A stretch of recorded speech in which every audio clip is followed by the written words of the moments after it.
Power doesn't corrupt you. It reveals you. You would not be different. Stop telling yourself you would. Power does not change people.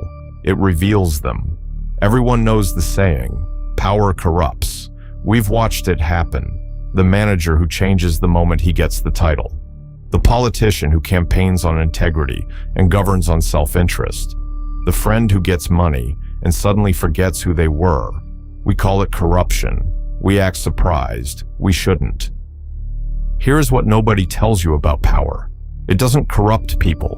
It reveals them. Power is not a poison that enters a good person and turns them bad. It is a light that illuminates everything that was already there, in the dark.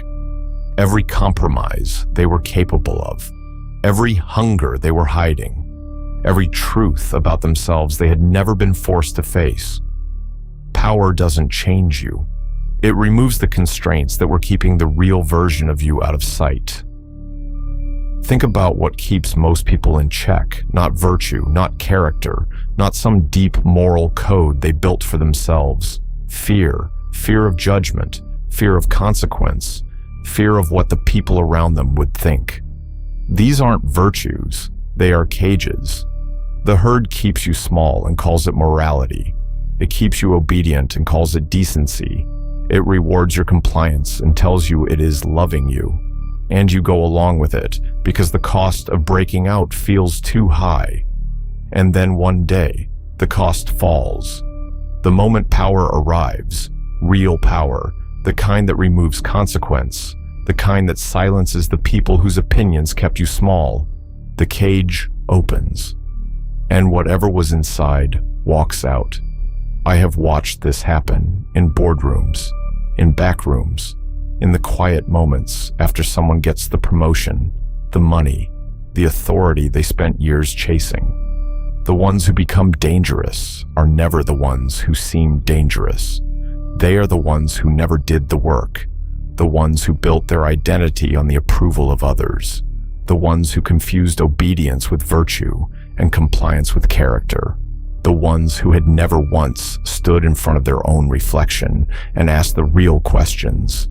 Who am I when nobody's watching? What do I want when there is no cost to wanting it?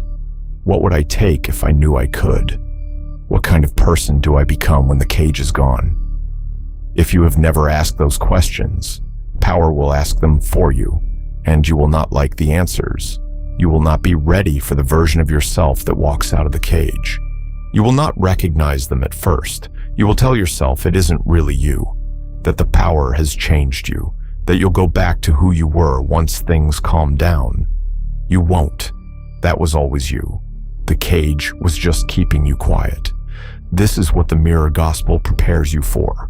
Not success, not power itself, but the truth about yourself that power will eventually expose. The mirror gospel is the practice of standing in front of your own reflection before life forces you there. Of asking the hard questions now, quietly, on your own terms, so that when power arrives, you already know what's inside the cage, and you have already decided what you will and won't do with it. That is the difference between a person who leads and a person who destroys. Not talent, not intelligence, not even intention, self-knowledge, clear, uncomfortable, unflinching self-knowledge. Power is coming for you. Maybe not today, maybe not in the form you expect, but at some point in your life, the constraints will loosen, the consequences will shrink, the cage will open.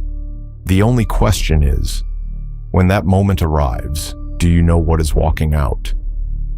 This is Gospel of Shadows. Every week, we follow an idea all the way down. No softening, no false comfort, just the truth and what it actually means. If that is what you are here for, subscribe. Come back next week. We are only just getting started, and the cage is already starting to open.